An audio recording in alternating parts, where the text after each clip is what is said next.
Shalom, Israel, giving all praise to Yahweh, Ba'ashem Yahushua, Ba'ashem Rechakadash. Double honor to the elders, JMS, who taught us his truth and sincerity. Salutations to you, I give out there, risking your freedom and your life. Push this word, okay? This is from CNN.com.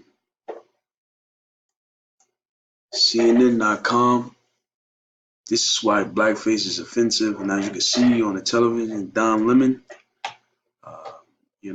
CNN anchor, bring up the history of blackface, okay? And that's according to the prophecy, that's according to the scriptures. I'm not going to play the video, but it shows imagery like this one, you know, this one, and Esau putting on blackface, look like the terrible guy, evil. It's a joke. It's funny, you know. I'm gonna read it. It says, it's nearly 200 years since white performers first started painted their faces black to mock enslaved Africans in minstrel shows across the United States. Now that term enslaved Africans is not true. Enslaved Israelites, okay, the children of God, which are Negroes, Latinos, and Native Americans. That's who was enslaved, okay, and the scriptures prove it. Deuteronomy 28 verse 68. Primarily Judah first, okay, came in by ships as slaves. You see, which is the so-called Negroes or black men today, woman and child. Uh, Reading on, it said it was racist and offensive then, and it's still racist and offensive today. Among the recent controversies to erupt over blackface is a photo of Virginia Governor Ralph Northam's personal page in his medical school yearbook. It depicts one person in blackface and another dressed as a member of the Ku Klux Klan. After initially apologizing for appearing in the photo, the Democratic governor now says he is neither the person in the blackface nor the person dressed as the Klansman. So it says after initially apologizing for appearing in the photo. How you gonna apologize and then say it wasn't you? See, Esau is the master, throw the rock and hide thy hand. Okay, as you can see, these are Edomites. So it says, however, Northam's case and others like it play out, it's important for every American to understand what blackface is and why it's so offensive. You see? Now let's get a scripture. This is Deuteronomy 28 verse 37. Now, in the book of Deuteronomy, Moses was told to tell the truth. Shalakia. Moses was told to tell the children of Israel, if you don't obey my words, these curses will fall upon you. And one of the curses is what I'm about to read. Deuteronomy 28, verse 37.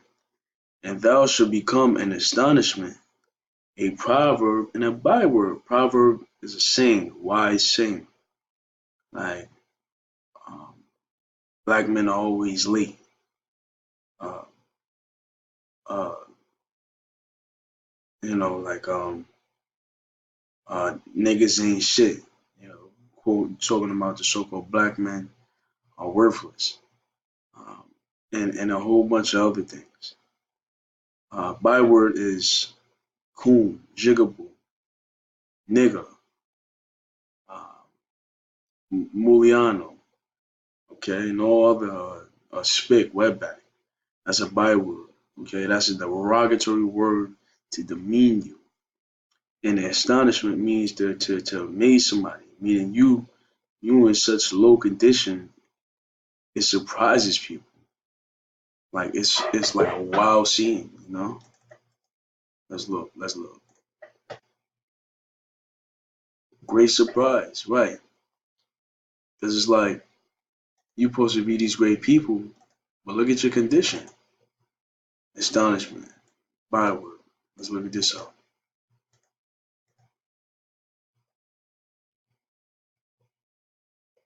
It's like a proverb or Person or thing cited as notorious or outstanding example of embodiment of something.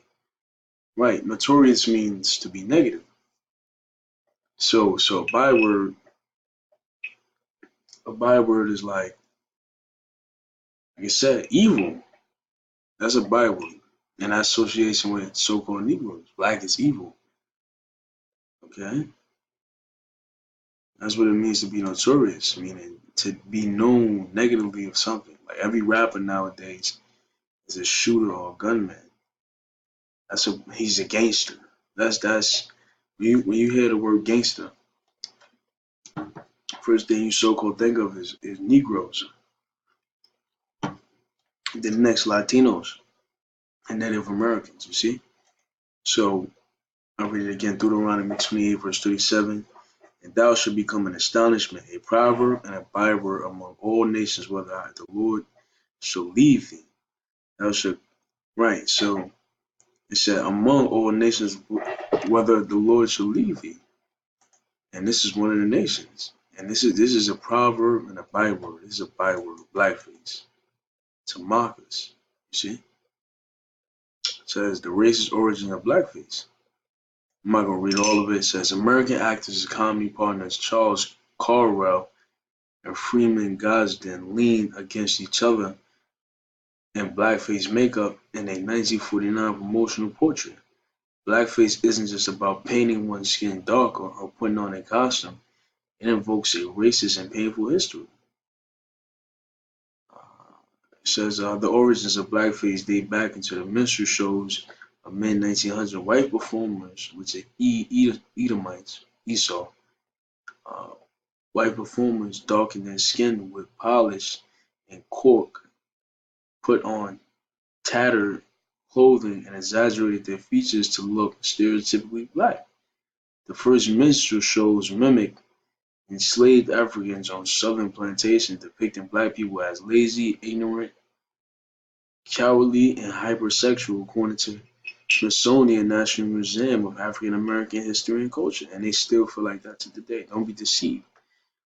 Just like a leopard can't change his spot, Esau can't change his mentality or how he hates his brother Jacob. This is um this is Job 30 verse 8. They were choosing the fools, yea, they were choosing the base men. Talking about Esau, Edom, the East. They were violent in the earth, right? Because they had sex with animals.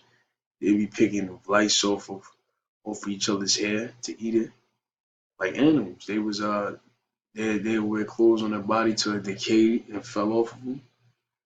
See, they wouldn't bathe for months, even years. You know, it was a sin to bathe among Edomites when they was in the caves. He said, verse 9, and now am I their song, yea, I am their byword. See, and now I am their song, yea, I'm their byword. A nigga, a jigaboo, a coon. See, blackface. They used to be so base, worse than the earth. And now we're their song. It says the performance were intended to be funny to white audiences, but to the black community they were demeaning and hurtful. One of the most popular blackface actors was Jim Crow, developed by performer and playwright Thomas Dartmouth Rice. As part of a traveling solo act, Rice wore a burnt cork blackface mask and raggedy clothing, spoke in stereotypical black vernacular, and performed a caricature caricature caricature. So that's a tongue twister. Caricature. A song and dance routine that he said he learned from a slave. See, the early minstrel show started in New York. See, so racism was even in the city. You talking about, oh, the liberals and this is a blue state's the least racist. But hold on. It said the early minstrel show started in New York, so New York was hella racist, like it still is today. They quickly spread to audiences both north and south. By 1845, minstrel shows spawned their own industry, right? So that's all I'm gonna really read on that. That's pretty much it. She needed some more, and these are people that spoke of, and this is the ignorance of ignorance is no excuse. It says in modern discussion over blackface's racist history is often swept under the rug or shrouded in claims of ignorance. Megan Kelly today, which is a damn demon about political correctness and Halloween costume, a former NBC host, which he was fired, demon, that when she was growing up, it was seen as acceptable for white people to dress up as a black person. But what is racist? Kelly asked, because you do get in trouble if you are a white person who puts on blackface on Halloween or a black person who puts on whiteface for Halloween. Back when I was a kid, that was okay as long as you were dressing up as like a character.